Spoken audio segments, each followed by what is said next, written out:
자, 오늘 우리에게 주신 하나님의 말씀 야고보서 5장 13절에서 18절 말씀인데 우리 영상으로 하나님 말씀 받도록 하겠습니다.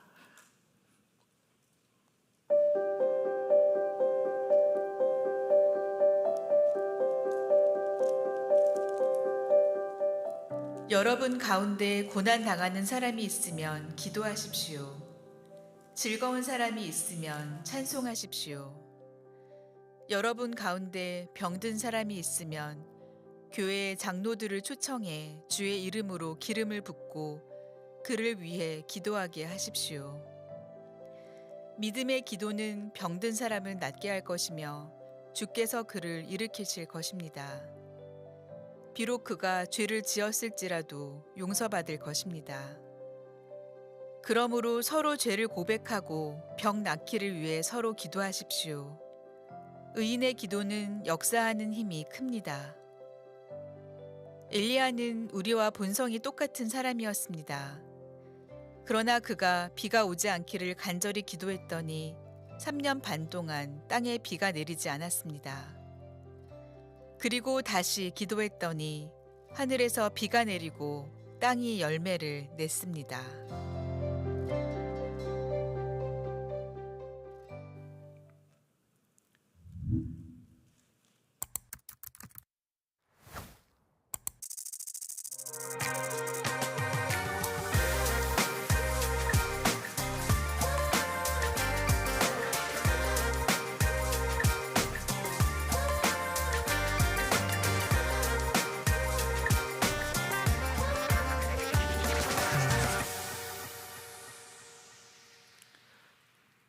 우리는 지난주까지 5번에 걸쳐서 세상을 이기는 믿음 시리즈 말씀을 같이 나누었습니다. 여러분 기억하십니까? 저도 잘 기억을 못하기 때문에 여러분은 기억하지 못할 것 같은데, 첫째가 말씀을 듣는 자리에서 삶의 자리로, 아마 설교 제목을 들으면 좀 기억이 날 것 같습니다. 두 번째는 시험 속에서 드러나는 믿음, 세 번째는 말이 아니라 삶으로 증명하라. 우리 이우영 목사님께서 말씀을 전해주셨죠. 네 번째가 혀를 다스리는 영성, 그리고 지난주에 삶을 바꾸는 친밀함, 그리고 오늘 마지막 6번째로 믿음의 기도를 경험하라 라고 하는 제목으로 같이 말씀을 나눕니다. 우리는 야고보서를 1장부터 마지막 5장까지 살펴보고 있습니다. 야고보 사도가 그 성도들에게, 초대교회 성도들에게 마지막으로 권면하는 것은 기도의 능력을 경험하라라고 하는 것입니다. 여러분들은 얼마나 기도하고 있습니까? 그리고 어떠한 기도를 올려드리고 있습니까? 여러분들이 주님 앞에 무릎으로 나아갈 때 그 기도가 어떤 기도든 간에 이 믿음의 기도를 경험할 수 있는 그러한 기도가 될 수 있기를 바랍니다. 설교의 왕자라고 불리는 스펄전 목사님이 계십니다. 그가 사역하던 교회는 영국 런던에 있는 교회입니다. 한때 한 6천 명에서 많을 때는 2만 명 정도가 하나님 앞에 예배를 드리던 그러한 시대를 이끌어가는 교회였습니다. 너무 유명한 교회이기 때문에 많은 사람들이 교회를 방문합니다. 그러면 이 스펄전 목사님은 그 예배당에 제일 좋은 본당으로 모시고 가는 게 아니라 아래층에 기도하는 사람들이 모여 있는 곳으로 손님들을 늘 데리고 갔어요. 그러면서 하는 말이 우리 교회의 가장 중요한 장소입니다. 우리 교회의 발전소와 같은 곳이 바로 이 장소입니다. 그곳에서 기도하고 있는 사람들을 보면서 그렇게 이야기했다고 합니다. 스펄전 목사님의 설교가 탁월하기도 했지만 결국 기도하는 성도들을 통해서 그 교회는 황금기를 누리고 영국을 변화시키는 그러한 교회로 쓰임 받았다라고 하는 것입니다. 그런데 이제 스펄전 목사님이 떠나고 나서 그 교회가 굉장히 어려운 시기를 맞이했습니다. 교회가 힘을 잃고 말았습니다. 많은 원인이 있겠지만 그 중에 가장 큰 원인은 기도하는 사람이 없어졌다는 거예요. 기도하는 사람이 없어지자 그 교회는 힘을 잃고 말았다라고 하는 것입니다. 기도는 그만큼 중요하다라고 하는 것이죠.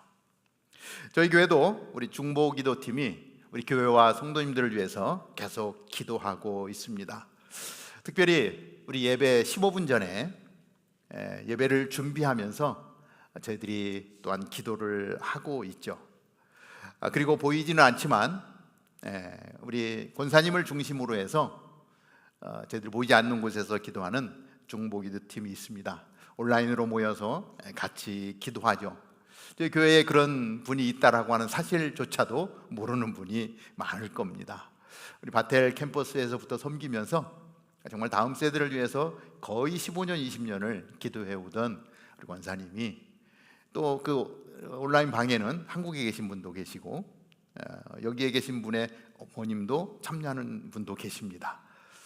이러한 기도가 우리 가운데 있다라고 하는 것을 보면 얼마나 감사한지 모르겠습니다.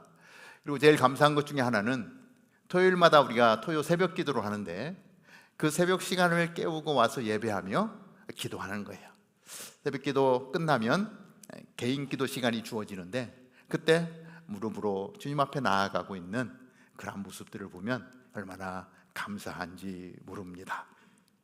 저는 여러분들이 기도의 자리에 머무를 수 있게 되기를 주님의 이름으로 축복합니다. 기도가 무엇입니까? 기도는 하나님은 성도들의 기도를 들으시고 응답하시며 고난 가운데 인내할 수 있는 힘과 소망을 주신다라고 하는 것입니다. 다 같이 한번 읽어볼까요? 다 같이 한번 시작. 하나님은 성도의 기도를 들으시고 응답하시며 고난 가운데 인내할 수 있는 힘과 소망을 주신다. 기도는 그렇다라고 하는 것입니다.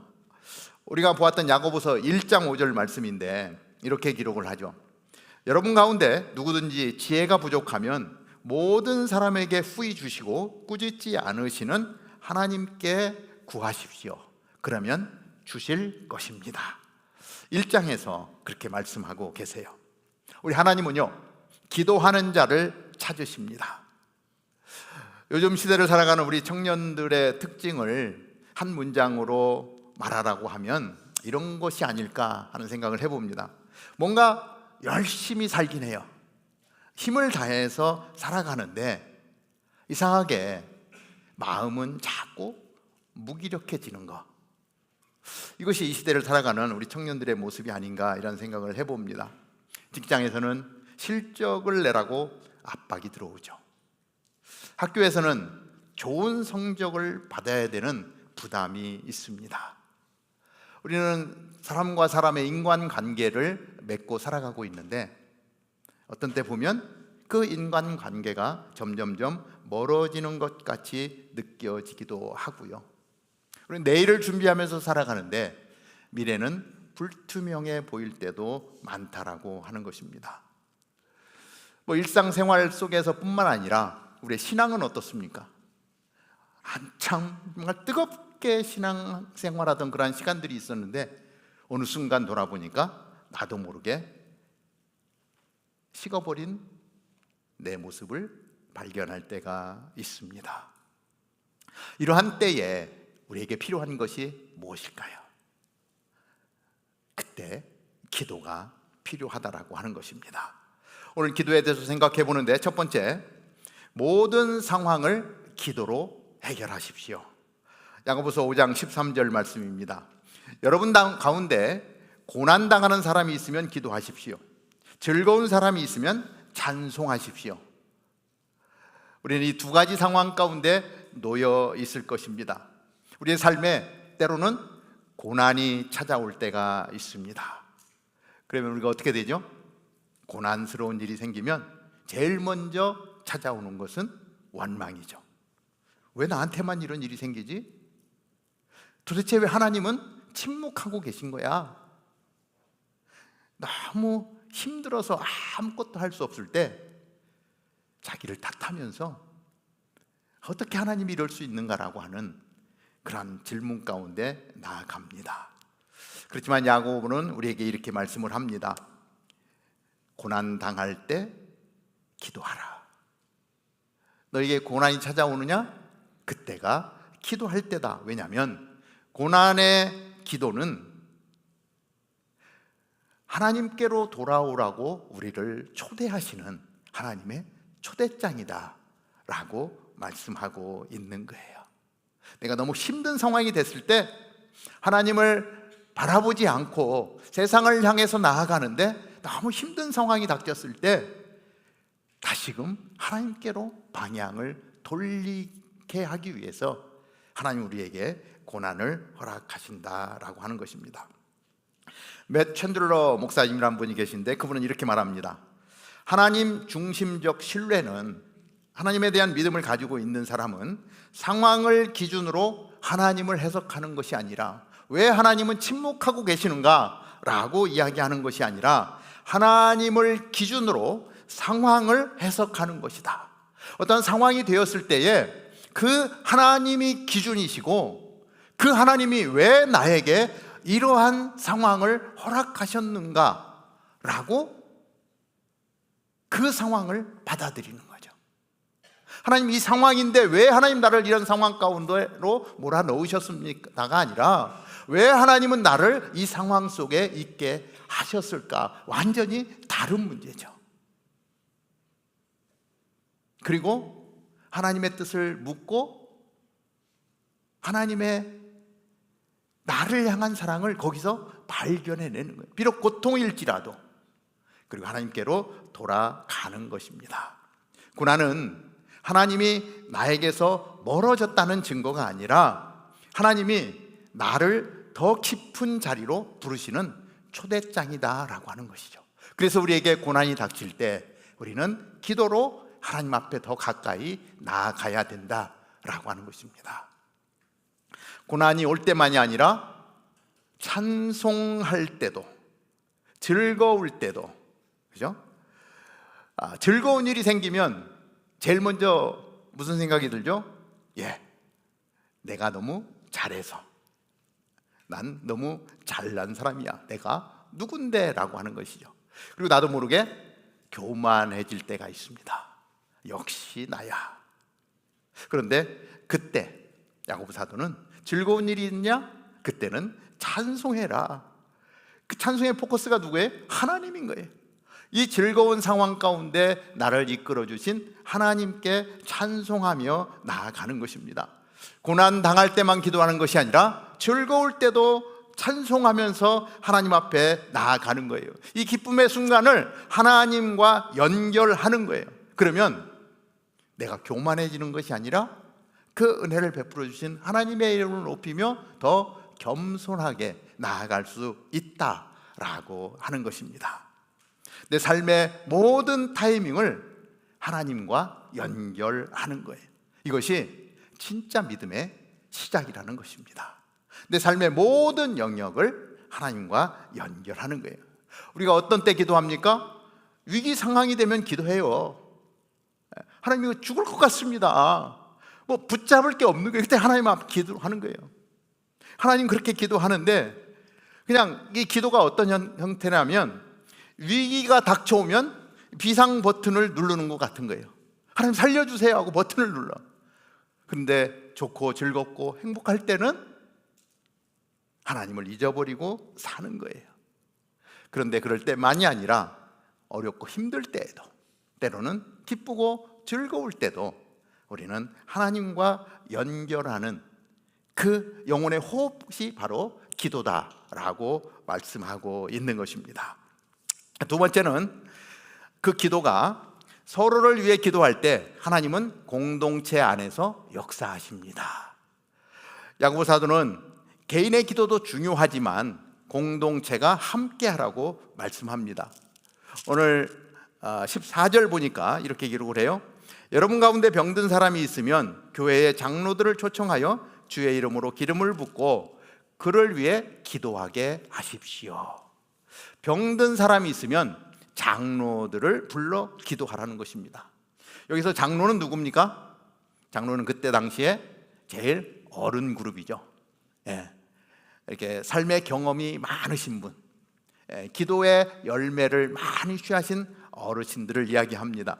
기도가 쌓여있는 그분들을 초청해서 그분들과 함께 기름을 바르며 기도하라라고 말씀하고 있습니다. 자, 이때 당시는 의학이 많이 발달한 때가 아니었습니다. 그래서 이게 기름을 붓는다라고 할 때 두 가지 의미가 있어요. 첫 번째는 뭐냐면 하나님의 사람을 세울 때 기름을 부었습니다. 제사장을 세울 때, 왕을 세울 때, 그래서 하나님의 그 기름 부으심 속에 리더십을 세우는 역할들을 했습니다. 두 번째는 이 기름이라고 하는 것은 의학이 발달하지 않다 보니까 상처가 나거나 아픈 사람이 생기면 기름을 발라서 치유를 했어요. 그러니까 이게 지금 시대로 보면 어떻게 이해를 하면 되냐면 기름을 바르며 기도하라. 자, 기도뿐만이 아니라 기름도 바르래요. 그래서 지금도 기도하는 사람들은 이마에 이렇게 또 기름을 바르면서 기도하기도 합니다. 그런데 실질적인 내용은 이게 뭐냐면 그때 당시에 그 사람들을 치료하는 치료의 방법이었던 거예요. 그러니까 지금 시대는 의학이 발달해서 많은 치료 방법이 있지 않습니까? 그러니까 우리에게 주어진 그 의학 상식 속에서 치료하면서 그리고 하나님 앞에 기도하라는 거예요. 근데 간혹 어떤 사람들을 보면 저는 이거 기도로 낫겠습니다, 치료 받지 않겠습니다, 이 세상적인 치료 방법을 선택하지 아니하고 기도로만 낫겠다라고 하는 어떤 마음의 결단이죠. 뭐 그것도 좋습니다. 그러나 하나님은 우리에게 치료하는 방법도 너희들에게 주었다. 그러니까 치료하는 방법도 사용하고 병원도 가고 약도 먹고 그러면서 하나님께 올려드려서 병 낫기를 위해서 같이 기도하라는 거예요. 자, 장로를 청해서 기도하라는 건 뭡니까? 리더십들을 청해서 기도하라는 거예요. 기도가 많이 쌓여있는 분들을 위해서 청해서 기도하라는 거죠. 나 혼자 할 수 있습니다.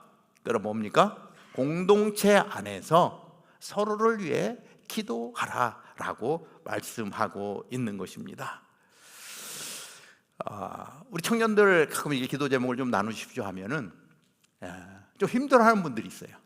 왜냐하면 내가 좀 많이 아픈데도, 육적으로나 심적으로나 많이 아픈데도 내가 누구한테 이렇게 기도를 부탁한다는 것 자체가 민폐를 끼치는 것은 아닌가, 이렇게 생각할 때가 있는 거예요. 그리고 누군가에게 나를 위해 기도해줘 라고 이야기하면 저 사람이 나를 굉장히 나약한 사람으로 보지 않겠는가 하는 이러한 생각도 하게 됩니다. 또 하나는 뭐 기도한다고 뭐가 되겠어? 뭐 굳이 기도할 거면 내가 기도하면 되지, 이러한 생각으로 순해서 기도 제목을 좀 나누십시오, 아니면 여러분들이 어렵고 힘들 때에 우리 중보기도팀에 기도 제목을 좀 올려주시면 기도하겠습니다라고 할 때 선뜻 나서지 못하는 경우가 참 많은 것 같습니다. 그러다 보니까 점점 마음은 고립이 되고 신앙은 점점 메말라가는 그런 상황 속으로 빠지고 맙니다. 하지만 오늘 야고보 사도는 뭐라고 이야기합니까? 믿음의 기도는 공동체 안에서 역사한다고 말씀합니다.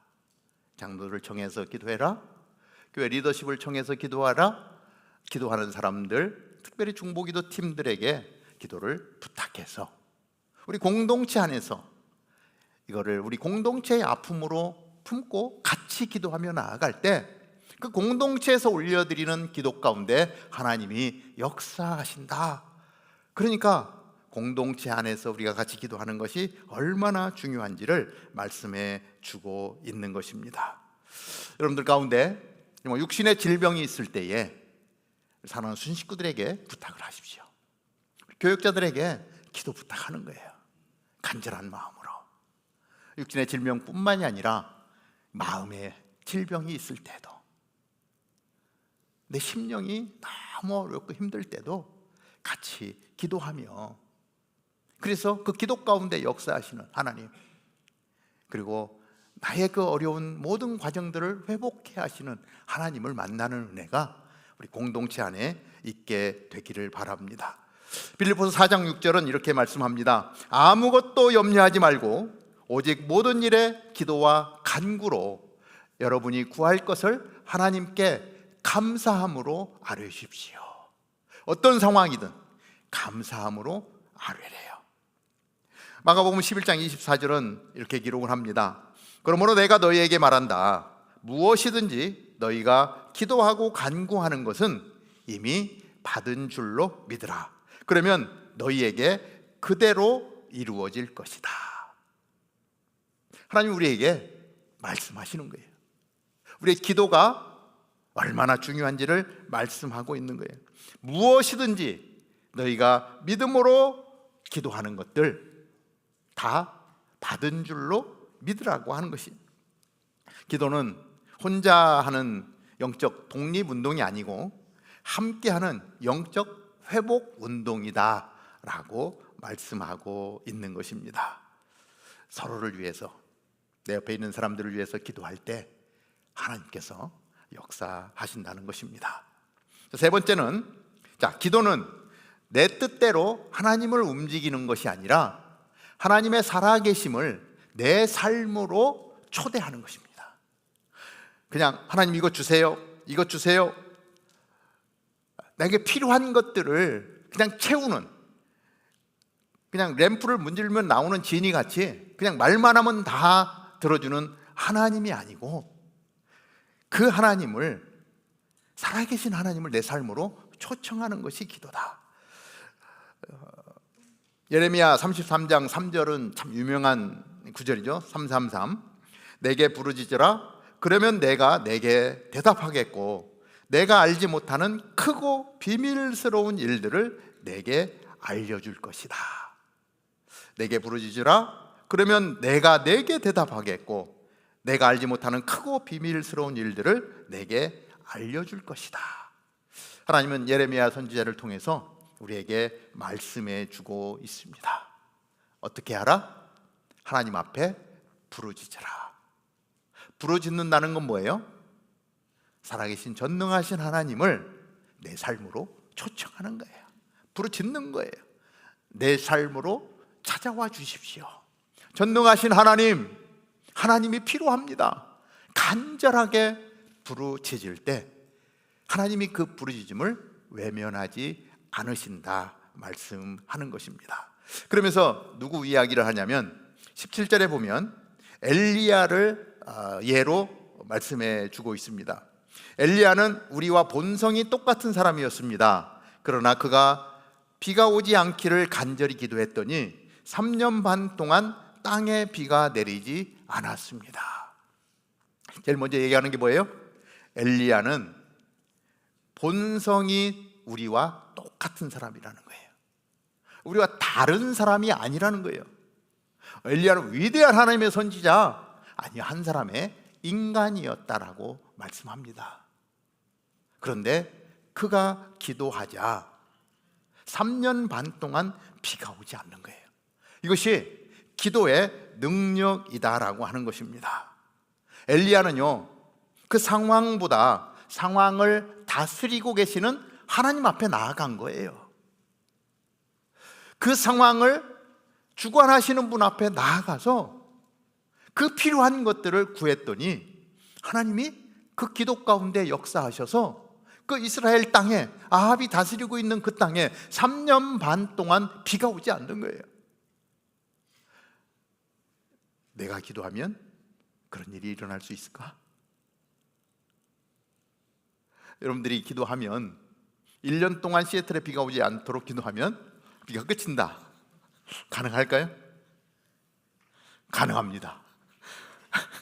여러분들이 기도하지 않아서 비가 오는 거지 가능합니다. 왜? 하나님의 말씀이기 때문에 그렇습니다. 하나님이 내 삶에 그것이 하나님의 뜻이면 우리가 그 하나님의 뜻을 구할 때, 하늘의 뜻이 이 땅에 이루어지다라고 기도할 때 하나님은 그 뜻을 이루어 주신다라고 하는 것입니다. 우리가 주님 앞에 기도하기 위해서 나아가는데, 자, 오늘의 기도는 내일의 현실입니다. 다 같이 한번 해볼까요? 시작. 오늘의 기도는 내일의 현실입니다. 내가 오늘 기도하면 내일 현실이 돼서 기도의 응답을 보게 될 것입니다. 우리는 그러한 믿음으로 주님 앞에 나아가야 되는 거예요. 그 믿음으로 주님 앞에 무릎 꿇고 나아가면 그 기도 가운데 하나님이 말씀하시고요, 하나님이 역사하시는 거예요. 그리고 내일 우리는 오늘 드렸던 기도의 결과를 내일 보게 될 것입니다. 하나님이 그것을 우리에게 약속해 주고 계세요. 그 믿음을 가지고 믿음으로 나아가는 겁니다. 우리가 병자들이 기도할 때 예수님이 뭐라고 합니까? 내 믿음대로 될지어다. 믿음이요, 그렇게 중요하고요, 그 믿음 확신 가운데 올려드리는 기도는 이미 받은 줄로 믿으라고 우리에게 다시 한번 권면해 주고 있습니다. 내가 기도하지만 이것이 될까? 안 됩니다. 왜냐면 내가 안 되는 걸 믿으니까. 그러나 확신하고 믿음으로 나아갈 때 하나님께서 우리의 기도 가운데 역사해 주신다라고 말씀합니다. 오늘 21세기를 살아가는 엘리야와 같은 기도의 사람이 우리 다운타운 캠퍼스에 있는 우리 형제 자매들이 되기를 바랍니다. 이번 한 주간 여러분의 골방에서, 그리고 우리가 함께하는 공동체 안에서 하나님이 실제로 응답하시는 기도를 경험하게 되는 저와 여러분이 되기를